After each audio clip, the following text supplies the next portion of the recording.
ఈరోజు బడ్జెట్ సమావేశాలన్నీ కూడా దగ్గర 15 రోజులు మనం చర్చలు చేశాం.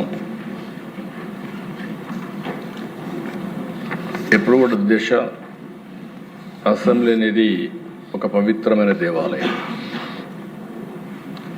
మనం ఇక్కడ మాట్లాడేది 4 గోడల మధ్య కాదు, రాష్ట్రంలో ఉండే 5 కోట్ల ప్రజల భవిష్యత్తు గురించి మనం చర్చిస్తున్నాం. ఈరోజు మనం తీసుకునే నిర్ణయం భావితరాల భవిష్యత్తు నిర్ణయిస్తుంది.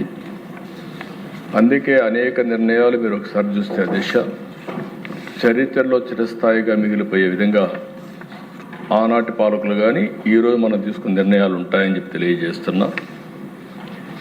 అలాంటి సమస్యల పరిష్కారానికి నేను ఎప్పుడూ చెప్తాను, ఇక్కడేదో మనం అపోజిషన్ పార్టీని దృష్టిలో పెట్టుకొని పనిచేయొద్దండి. 5 కోట్ల మంది ప్రజలను దృష్టిలో పెట్టుకొని మనం పనిచేయాల్సిన అవసరం ఉంది. ప్రజలకు జవాబుదారితనంగా అసెంబ్లీ ఎప్పుడు ఉండాలనేది మనందరి ఆకాంక్షగా ఉండాల్సిన అవసరం ఉంది. ఈరోజు ఈ సమావేశంలో ప్రభుత్వం చేసింది చెప్పాం, చేయబోయేది కూడా వివరించాం, పారదర్శకత పాటించడం కోసం ముందుకు పోతున్నాం. ఇది మాట్లాడే ముందు అధ్యక్ష నేను ఒక విషయం చెప్పాలి. పదే మనం గుర్తు కూడా చేసుకోవాల్సిన అవసరం ఉంది. ఆంధ్రప్రదేశ్ రాష్ట్రానికి ఒక ప్రత్యేకత. 2014లో విభజన జరిగింది. విభజన జరిగినప్పుడు దీనివల్ల రాష్ట్రం పూర్తిగా నష్టపోయింది. ఆదాయం వచ్చే హైదరాబాద్ తెలంగాణకు వెళ్ళడం, రాజధాని లేని రాష్ట్రంగా ఇక్కడి నుంచి ప్రారంభించడం, 5 సంవత్సరాలు ఆ రోజు కూడా దిశ ఏదైతే ఈ సభ ఉందో 1 సంవత్సరం లోపల ఈ సభను కట్టాం.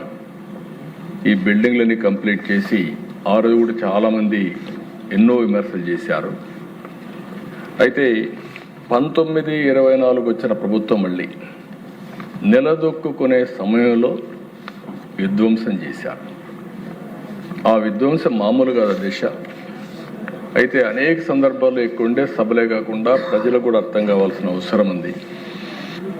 అవన్నీ ఆలోచించిన తర్వాత నేను కానీ పవన్ కళ్యాణ్ గారు కానీ జనసేన అధినేత ఒకటే ఆలోచించాం, రాష్ట్రాన్ని పునర్నిర్మాణం చేయాలి. వ్యతిరేక ఓటు చేరడానికి వీలు లేదని మొట్టమొదటిసారిగా వచ్చి సంఘీభావాన్ని తెలియజేసిన వ్యక్తి పవన్ కళ్యాణ్ గారు. బీజేపీ కూడా పూర్తిగా సహకరించారు. అందుకే ముగ్గురం కలిసి ఎన్డీఏ ఏర్పాటు చేసుకున్నాం. అయితే ఆ దిశ నేను చాలా ఎన్నికలు, ఎందుకంటే ఇక్కడ ఉండే సభ్యులందరూ గుర్తుపెట్టుకోవాల్సిన అవసరం ఉంది. 3 పార్టీల్లో కూడా కొత్త సభ్యులు వచ్చారు. అదే సమయంలో ఎన్నికల ముందు నేను కూడా ఇంత అనుభవం ఉన్నప్పటికీ యంగ్స్టర్స్ తేవాలనే ఉద్దేశంతో ఆ రోజు పోరాటానికి కారకులైన కొంతమందిని కూడా, కొత్త వాళ్ళైనా కూడా అంతవరకు పార్టీతో సంబంధం లేకపోయినా న్యూట్రల్ వ్యక్తులు కూడా సీట్లు ఇచ్చి గెలిపించాం. మేము ముగ్గురం తీసుకున్న ఆ నిర్ణయం మీరు చూస్తే అధ్యక్ష, నా ఎన్నోసార్లు ఎన్నికలు మీరు కూడా పార్టీ పెట్టినప్పటి నుంచి తెలుగుదేశంలో ఉన్నారు అధ్యక్ష, మీకు ఒక ఐడియా ఉంది. ఫౌండర్ మెంబర్ మీరు. ఇన్ని ఎన్నికలు జరిగాయి కానీ మొట్టమొదటిసారిగా పెట్టిన అభ్యర్థుల్లో 94% గెలిపించారంటే అది నా మీద, పవన్ కళ్యాణ్ గారి పైన, బీజేపీ పైన విశ్వాసం అధ్యక్ష, నరేంద్ర మోడీ గారి పైన ఆ నమ్మకమే ముందు నడిపించింది. అయితే అధ్యక్ష ఈ 20 నెలలు మీరు చూశారు, అటు కేంద్రంలో ఉండే ప్రభుత్వం కానీ ఇటు రాష్ట్రంలో ఉండే ప్రభుత్వం కానీ 2 ఎన్డీఏ ప్రభుత్వాలు సఖ్యతతో పనిచేస్తున్నాం. ఆ రోజు కానీ బీజేపీ కేంద్రంలో ఉండి ఈరోజు ఎన్డీఏ లేకపోతే రాష్ట్ర ఆర్థిక పరిస్థితి అగమ్యగోచరంగా ఉన్న సందర్భంలో చాలా ఇబ్బందులు వచ్చేటివి. నేను 4వ ముఖ్యమంత్రి. నా జీవితంలో ఇలాంటి వారసత్వమైన ఆర్థిక వ్యవస్థ ఎప్పుడూ రాలేదు. మేము చాలాసార్లు మాట్లాడుకున్నప్పుడు ఎంతోమంది అన్నారు నాతో, మీరు ముఖ్యమంత్రి అవుతారు, అయిన తర్వాత మీరు ఏం చేస్తారని అడిగారు. నేను ఒకే మాట చెప్పాను, నేను ముఖ్యమంత్రి కావడమే కాదు, మేము ముగ్గురం కలిసి ఒక బాధ్యత తీసుకుంటున్నాం. ఈ రాష్ట్రాన్ని గట్టెక్కించే బాధ్యత మా భుజస్కంధాలపైన పెట్టుకొని పోరాడతాం, న్యాయం చేస్తాం, సాధిస్తామని ఆ రోజు చెప్పాను. దాని ప్రకారం ముందుకు పోతున్నాం. ఈరోజు ఇక్కడికి వచ్చినప్పుడు దిశ ఒక ప్రోగ్రెసివ్ బడ్జెట్ 3,32,000 పెట్టారు. నాకు అనునిత్యం నాకు కానీ పవన్ కళ్యాణ్ గారు కానీ మీరు చూసినప్పుడు 20 నెలల అధ్యక్ష బీజేపీ నాయకులు అందరం 3 పార్టీలు ఎలాంటి విభేదాలు లేకుండా సమన్వయంగా సమైక్యంగా ముందుకు పోతున్నాం. కాబట్టి ఈరోజు అనుకున్న ప్రగతిని సాధించగలిగాం.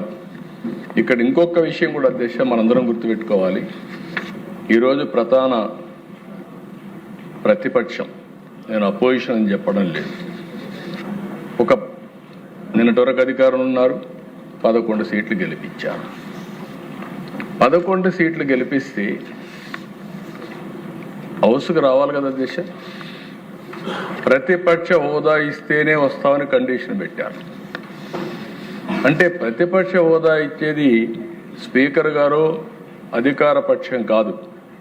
ప్రజలు ఎవరికి ఓటేస్తే వారు ప్రభుత్వాన్ని ఏర్పాటు చేస్తారు. ప్రజలు ఓటేసి మొత్తం సీట్లు ఇస్తే, తగినన్ని సీట్లు ఇస్తే వాళ్లకు ప్రతిపక్ష హోదా ఇవ్వాలా లేదని ప్రజలు నిర్ణయించి పంపించారు అధ్యక్ష.